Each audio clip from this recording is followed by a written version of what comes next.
नमस्कार मित्रांनो. आज दाटसर वरण करायचं ठरवलं, तेही शेवग्याच्या शेंगा घालून बरं का.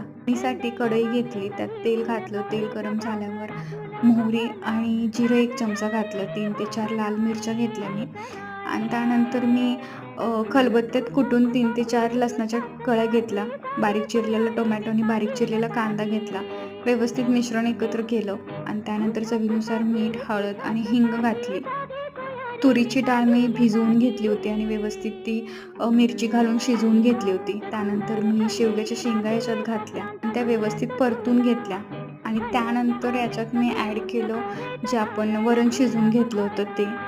त्यानंतर मी वरून घातलं किसलेलं सुकं खोबरं आणि बारीक चिरलेली कोथिंबीर आणि 2 ते 3 मिनिटासाठी मी उकळी काढून घेतली.